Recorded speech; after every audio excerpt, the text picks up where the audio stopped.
Hello friends, welcome to Ninja class. I am Nisha and today we are going to study about the topic of teaching aptitude and other subtopics as evaluation, which is one of the most important topic of CTAT. आइए जानते हैं curriculum के characteristics के बारे में। हमारा जो curriculum है वो फ्लेक्सिबल होना चाहिए, मतलब ऐसा नहीं कि सदियों से जो कुरिकुलम हमारा चलता आ रहा है उसको हम ऐसे ही कंटिन्यू करेंगे, नहीं। According to the society, according to the time हमारा जो कुरिकुलम है उसमें चेंजेस लाने चाहिए, मतलब इतनी आज़ादी होनी चाहिए कि उसमें हम कुछ ऐड और कुछ डिलीट कर सकें। जो हमारा कुरिकुलम है वो सोशल एक्सपेक्टेशंस के हिसाब से होना चाहिए। ऐसा नहीं है कि लाइक हमारी सोसाइटी कुछ और चाहती है और हम बच्चों को कुछ और पढ़ा रहे हैं, नहीं। It should be as per the social expectations. जो कुरिकुलम है वो बच्चों के मेंटल लेवल के हिसाब से होना चाहिए, इन द सेंस कि ऐसा नहीं है कि 3 साल का बच्चा है और उसको हम क्वांटम मैकेनिज्म पढ़ा रहे हैं।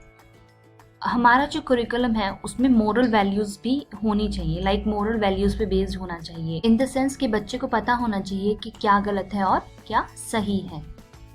हमारा कुरिकुलम प्रीवियस नॉलेज पे बेस्ड होना चाहिए, इन द सेंस कि हम जो भी पढ़ा रहे हैं बच्चे को उसकी थोड़ी बहुत नॉलेज होनी चाहिए, तभी वो बच्चा उसको ईजिली समझ पाएगा। हमारा कुरिकुलम ऐसा होना चाहिए जिसमें एक्सरसाइज हो, प्रैक्टिस के लिए क्वेश्चंस हो, सो दैट कि बच्चा उस टॉपिक को और अच्छे से समझ ले। So here we have 3 phases of teaching. Number 1 is pre active phase. ये वाला जो फेज होता है इसमें हम प्लानिंग करते हैं कि लाइक आज हम क्लासरूम में क्या क्या पढ़ाएंगे, क्या क्या इम्पॉर्टेंट है, कैसे हम बच्चों को प्रीवियस नॉलेज से इसको अटैच कराएंगे। So this is how the planning goes. जैसे हमारी क्लास में एंटर करने से पहले एक मैम जो होती है वो लेसन प्लान बनाती हैं। Next phase is interactive phase. So यहाँ पर क्या होता है, हम बच्चों के साथ इंटरैक्ट करते हैं। ये एक्चुअल क्लासरूम का फेज होता है जहाँ पर बच्चे और जो टीचर हैं वो एक दूसरे के साथ इंटरैक्ट करते हैं और टॉपिक को समझते हैं। And the last phase is post active phase. ये जो फेज होता है ये इवैल्यूएशन का होता है। इवैल्यूएशन इन द सेंस कि बच्चे ने कितना समझा, कितने अच्छे तरीके से उसको वो चीज़, वो टॉपिक समझ आया। We have 3 level of teaching. First is memory level. Memory level जो होता है उसमें क्या होता है कि हम प्रीवियस नॉलेज को टेस्ट करते हैं कि हमें पिछला कितना याद है। लाइक हम कोई भी न्यू टॉपिक अगर हम पढ़ा रहे हैं तो हम उसको प्रीवियस नॉलेज से कनेक्ट करके ही पढ़ाते हैं, तो वहाँ पर ये मेमोरी लेवल यूज़ होता है। नेक्स्ट लेवल होता है हमारा अंडरस्टैंडिंग लेवल। इसमें क्या होता है कि हम बच्चे की ग्रास्पिंग पावर को जज करते हैं कि बच्चे को कितना समझ आया, हमने जो भी समझाया क्या उसका 100% बच्चे को समझ आया या 50% या फिर 30%। And the last level is reflective level. यहाँ पर हम क्या करते हैं, बच्चों की रिवीजन लेते हैं या फिर उसकी जो प्रॉब्लम के क्वेश्चंस हैं उनको सॉल्व करते हैं। इससे हमें पता लगता है कि बच्चे ने कितना सीखा और हमारी टीचिंग जो है वो कितनी सक्सेसफुल हुई। अब यहाँ पर देखिए ये कुछ अप्रोचेस हैं टीचिंग की, लाइक टीचिंग किस किस तरीके की हो सकती है। So first one is autocratic. Autocratic जो होती है वो बहुत ही फोर्सफुली होती है, लाइक उसमें बच्चे को ज़बरदस्ती पढ़ाया जाता है, like whether the student is interested और नॉट, उसको ज़बरदस्ती पढ़ाया जाएगा चाहे बच्चे का दिल कर भी ना रहा हो पढ़ने का। Next one is democratic. Democratic जो होती है वो चाइल्ड सेंटर्ड होती है अप्रोच। उसमें जो भी होता है, पढ़ाई होती है, टीचिंग मेथड, वो सब बच्चों के हिसाब से होती है। Next one is participative. Participation in activities in the sense कि ऐसी टीचिंग जिसमें कि बच्चे को एक्टिविटीज़ में पार्टिसिपेट करके पढ़ाया जाए। Next one is static. Static जो होती है वो बहुत ही रिजिड और फिक्स्ड होती है, मतलब कि इसमें आप कोई चेंजेस नहीं कर सकते। लाइक टीचिंग के मेथड भी सेम रहेंगे और टीचिंग की जो कुरिकुलम है वो भी सेम रहेगा। लाइक ये बहुत ही खराब अप्रोच हम कह सकते हैं टीचिंग में। Next one is dynamic. Dynamic आप कह सकते हैं कि आजकल की जो हमारी अप्रोच है स्टडीज़ में या फिर टीचिंग में वो डायनेमिक है, because it is flexible and it is enthusiastic. Flexible in the sense कि वी कैन ऐड और delete any topic according to our comfort level and according to our need of the time. So यहाँ पर देखिए बहुत सारे methods हैं teaching की। First one is lecture method. Lecture method जो होता है वो टीचर सेंटर्ड होता है और यूजुअली हायर एजुकेशन में यूज़ होता है। यहाँ पर क्या होता है कि टीचर जो है वो लेक्चर दे रहा है और स्टूडेंट्स बस उसको सुन रहे हैं। यहाँ पर इस लेक्चर मेथड में इंटरेक्शन बहुत रेयर होता है, लाइक बहुत ही कम होता है कि बच्चे कोई क्वेश्चंस पूछें, ओके, बिकॉज ऑलरेडी काफ़ी चीज़ें अंडरस्टूड होती हैं। Next one is demonstrative method. Demonstrative method जो होता है वो टीचिंग का वो मेथड है जिसमें टीचर्स जो हैं वो अपने जेस्चर्स के थ्रू बच्चों को समझाते हैं, लाइक अपने हाव भाव से या फिर अपने हैंड मूवमेंट या फिर हेड मूवमेंट बच्चों को समझाते हैं। ये यूजुअली छोटे बच्चों के साथ हम करते हैं, जो छोटे बच्चे होते हैं क्योंकि वो देख के समझते हैं चीज़ों को। सो यूजुअली ये छोटी क्लासेस में सक्सेसफुल होता है teaching method. Next one is discussion method. Discussion method in the sense कि जैसे कोई भी हम डिबेट करते हैं या फिर डिस्कशन करते हैं, उसके थ्रू बच्चे को पढ़ाना, तो वो होता है हमारा डिस्कशन मेथड। ये यूजुअली हमारे स्कूल टाइमिंग में होता है, जो हमारी स्कूल की जो क्लासेस होती हैं उसमें ये मेथड काफ़ी सक्सेसफुल होता है। Next one is deductive method. अब यहाँ पर दो मेथड्स हैं, one is deductive, another one is inductive. तो ये दोनों एक दूसरे के अपोजिट है। डिडक्टिव में क्या होता है, हम बच्चे को पहले रूल समझाते हैं और उसके बाद उसको अप्लाई करना सिखाते हैं कि कैसे वो रूल हमारी लाइफ में अप्लाई होता है या किसी सिचुएशन में अप्लाई होता है।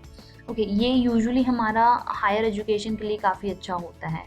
या फिर आपको सब्जेक्ट वाइज अगर मैं एग्जांपल दूं तो फॉर एग्जांपल हमारे इंग्लिश में क्या होता है कि हमें पहले रूल्स बताए जाते हैं कि this is the rule and this is how you will make a sentence using those rules. Okay, similarly हमारे मैथ्स में भी होते हैं कि हमें फॉर्मूलाज दे देते हैं और हम उनको लर्न कर लेते हैं और उसके बाद हम उनको प्रॉब्लम्स में यूज़ करके प्रॉब्लम्स सॉल्व करते हैं। और इंडक्टिव मेथड में क्या होता है कि हम पहले एग्जाम्पल्स पढ़ते हैं और उसके बाद हम उनसे रूल्स निकालते हैं। ये यूजुअली हमारा फिजिक्स या फिर केमिस्ट्री में होता है। फॉर एग्जाम्पल हम पहले कुछ एक्सपेरिमेंट्स करते हैं और उसके बाद जो हमारा उससे कुछ फॉर्मूला निकलता है हम उसको लर्न करते हैं। So this is how these two methods are exactly opposite to each other. Next one is Dalton method.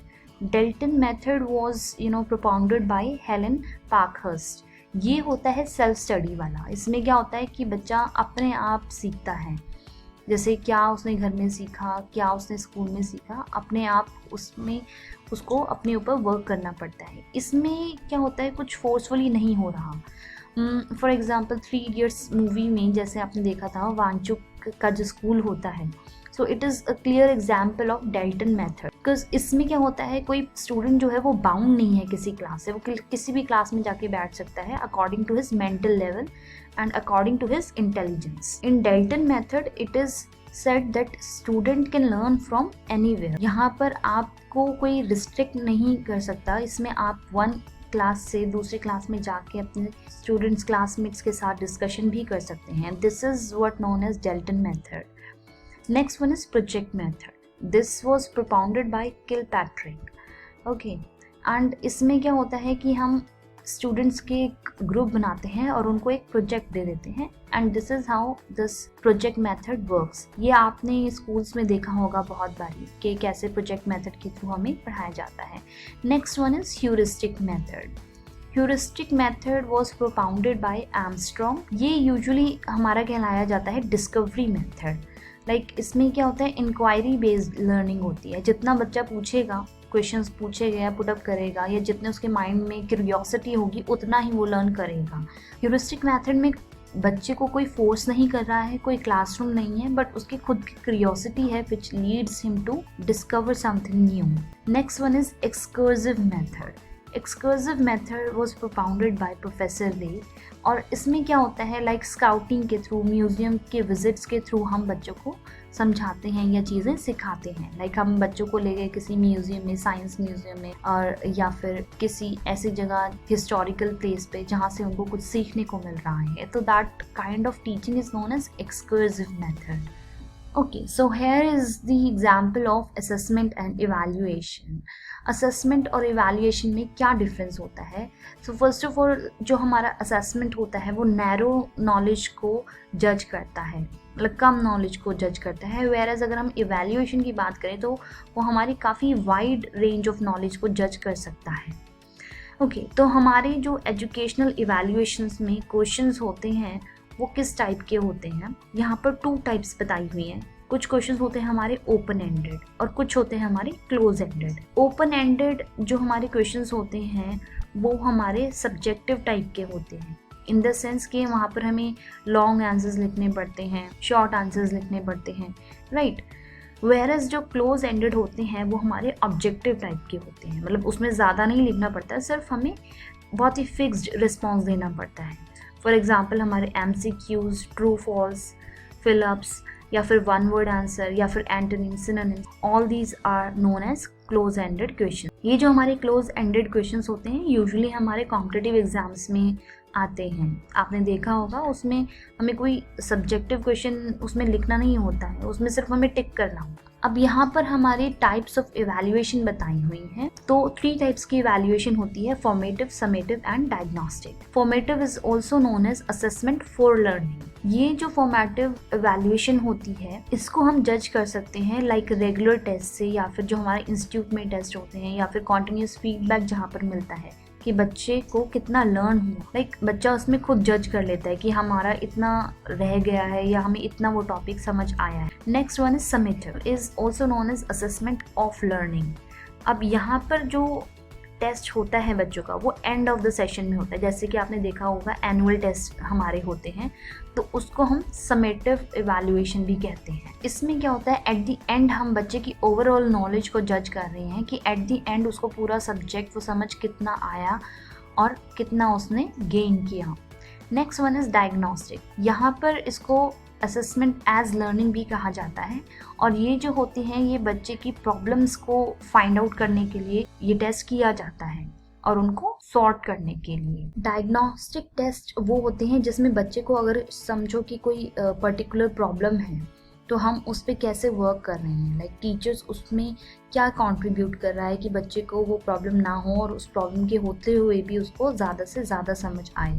Suppose for example किसी बच्चे की आई साइट वीक है तो हम उस बच्चे को कोशिश करेंगे कि फर्स्ट बेंच पे बैठाएं, ओके, और किसी ऐसे बच्चे को बैठाएं जो कि उसकी हेल्प कर सके to understand the lesson in the classroom. So this is known as the kind of diagnostic evaluation. किसी भी बच्चे की नॉलेज को इवैल्यूएट करने के लिए हमारे पास बहुत सारे टूल्स होते हैं, तो यहाँ पर कुछ टूल्स बताए हुए हैं। So number 1 is cumulative record. ये जो होता है ये कवर करता है ओवरऑल रिकॉर्ड, लाइक हम उसमें रिपोर्ट कार्ड्स में बच्चों की सारी जो क्षमताएं हैं उनको रिकॉर्ड करते हैं कि वो स्पोर्ट्स में कितना अच्छा है, एजुकेशन में कितना अच्छा है, क्रिएटिविटी में कितना अच्छा है, वो स्पीकिंग स्किल्स में कितना अच्छा है। तो मतलब इसमें सारी चीज़ हम रिकॉर्ड करते हैं, उसका बिहेवियर कितना अच्छा है, ओके। सो इसमें ओवरऑल हम उसकी ग्रोथ को रिकॉर्ड कर रहे हैं। Next one is anecdotal record. इसमें क्या करते हैं कि हम उसके पास्ट बिहेवियर को कंपेयर करते हैं प्रेजेंट बिहेवियर के साथ, ओके, और हम देखते हैं कि उसके बिहेवियर में कितने चेंजेस आए। तो उसको जब हम इवैल्यूएट करते हैं तो वो कहलाता है एनेक्डोटल रिकॉर्ड। जैसे कि नेम से ही सजेस्ट हो रहा है एनेक्डोटल मीन्स कि it is something associated with the past. Next one is portfolio record.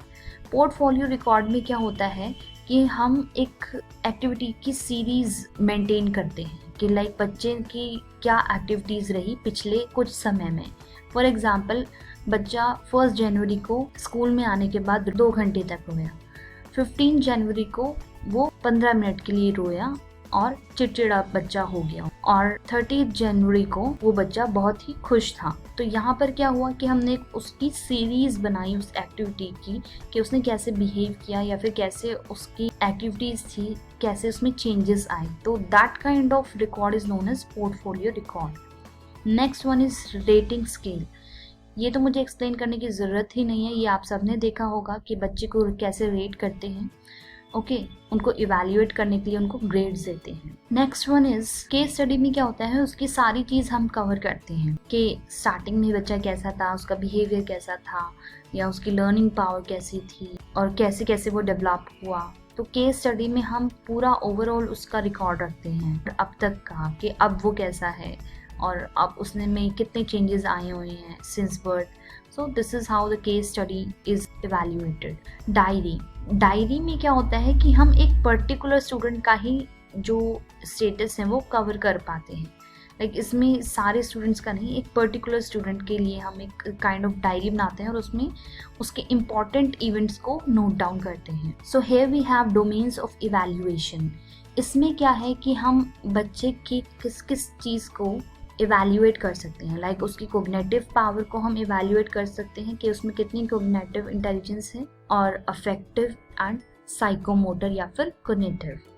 Cognitive क्या होता है? Something related to the mind. For example कि बच्चे को कितना याद रहता है, कितना बच्चा रिकग्नाइज करता है पिछली चीज़ों को, और कितना वो नई नॉलेज सीखने के काबिल है, कितना उसको याद रहता है चीज़ें. So this is how we can evaluate the cognitive development of a child. Next is affective. Affective is related to the child attitude, interest and interrogation. Like ये हमारे डिपेंड करता है कि बच्चे का किस चीज़ में ज़्यादा इंटरेस्ट है, तो वो भी हम इवैल्यूएट कर सकते हैं. नेक्स्ट वन इज साइकोमोटर और it is also known as cognitive. इसमें क्या होता है? बच्चों की हम को करिकुलर एक्टिविटीज़ को जज करते हैं, इवैल्यूएट करते हैं. Like psychomotor as a name suggest, psycho means related to mind and motor means muscular movement. तो यहाँ पर बच्चा कितना एक्टिव है, कितने अच्छे से वो चीज़ों को अपने हैंड मूवमेंट से, अपने माइंड से कैसे वो चीज़ों को समझ रहा है या फिर एक्ट कर रहा है. सो एक अच्छी इवैल्यूएशन के क्या क्या कैरेक्टरिस्टिक्स होने चाहिए, आइए जानते हैं. First is validity. मीन्स कि वो वैलिड होना चाहिए. जैसे हमारे कॉम्पिटिटिव एग्जाम्स होते हैं तो वो कैसे होते हैं? वैलिड होते हैं इन द सेंस कि वो बच्चों के एज के हिसाब से बने होते हैं, और जो पर्टिकुलर सब्जेक्ट के लिए हमने बनाया है उस हिसाब से उसका कंटेंट होता है. So this is what known as validity. Next is reliability. जो हमारे एवैल्यूएशन के लिए हम किसी का टेस्ट लेते हैं वो रिलायबल होने चाहिए. मीन्स ऐसा नहीं है कि हम किसी एक बच्चे को डिफरेंट टेस्ट दे रहे हैं, दूसरे बच्चे को डिफरेंट टेस्ट दे रहे हैं. No, it is same for all. Next is objectivity. Like जो हमारे एवैल्यूएशन होती है उसमें ऑब्जेक्टिविटी होनी चाहिए. मीन्स कि डिजायर्ड आउटपुट निकलना चाहिए, फिक्स्ड रिस्पॉन्स होनी चाहिए. जैसे कि हमारे again I am giving you the example of government competitive exams. उसमें क्या होते हैं? हमारा या तो आंसर या तो वो सही ही होगा या फिर वो गलत ही होगा, बट उसमें ये नहीं होगा कि 50-50 चांसेस हैं. It's not like that. Okay. Next is comprehensiveness. जो हमारे इवैल्यूएशन होते हैं उसमें कॉम्प्रिहेंसिवनेस होनी चाहिए. लाइक इन डेप्थ नॉलेज को कवर करना चाहिए वो टेस्ट, जिसमें कि वाइड नॉलेज उस बच्चे की कवर हो सके. तो यहाँ पर ये क्वेश्चन बहुत बार ये आया है कि CCE की फुल फॉर्म क्या होती है? Its full form is continuous comprehensive evaluation. So ये CTET में बहुत बारी क्वेश्चन आया है, तो you should know that. Next characteristic is according to the norms. जो हमारे इवैल्यूएशन के टेस्ट होते हैं वो नॉर्म्स के अकॉर्डिंग होने चाहिए. मतलब नॉर्म्स हर किसी के लिए डिफरेंट नहीं होनी चाहिए, सबके लिए सेम होनी चाहिए. It should not be change again and again. Like ये नहीं कि एक टेस्ट में हमारे कुछ और नॉर्म्स हैं, दूसरे टेस्ट में हमने अपने नॉर्म्स ही बदल दिए, अपने तौर तरीके ही बदल दिए. तो अकॉर्डिंग टू द नॉर्म्स जो हमारा एवैल्यूएशन होना चाहिए. Next is usability. लाइक जो हमारे एवैल्यूएशन के क्वेश्चंस होते हैं या फिर कंटेंट होते हैं वो यूजफुल होने चाहिए. ये तो ऑब्वियस है, बिकॉज अगर यूजफुल नहीं होंगे या फिर आपके एवैल्यूएशन का जो टेस्ट ले रहे हैं अगर उसमें कंटेंट ही यूजफुल ना हुआ तो बच्चे की नॉलेज ठीक से जज या फिर इवैल्यूएट नहीं हो पाई. Next is practicability. For example जैसे हमारे केमिस्ट्री या फिर बायोलॉजी सब्जेक्ट में हमारे प्रैक्टिकल्स होते हैं वो रियल लाइफ में पॉसिबल हैं. Like we can do that. Similarly जब हम किसी को इवैल्यूएट करते हैं तो ऐसा नहीं होना चाहिए कि वो रियल लाइफ में पॉसिबल ही ना हो. ओके. फॉर एग्जाम्पल अगर हमने किसी बच्चे की नॉलेज को जज करने के लिए कोई टेस्ट लिया तो हमने उसमें 200 क्वेश्चंस डाल दिए और हमने उसको सिर्फ 5 मिनट का टेस्ट दिया कि आप ये क्वेश्चन पेपर सॉल्व करो. It is not practically possible for the student to do all the questions within 5 minutes. So practicability ज़रूर होनी चाहिए किसी भी इवैल्यूएशन में. Thank you so much. See you again. Bye bye.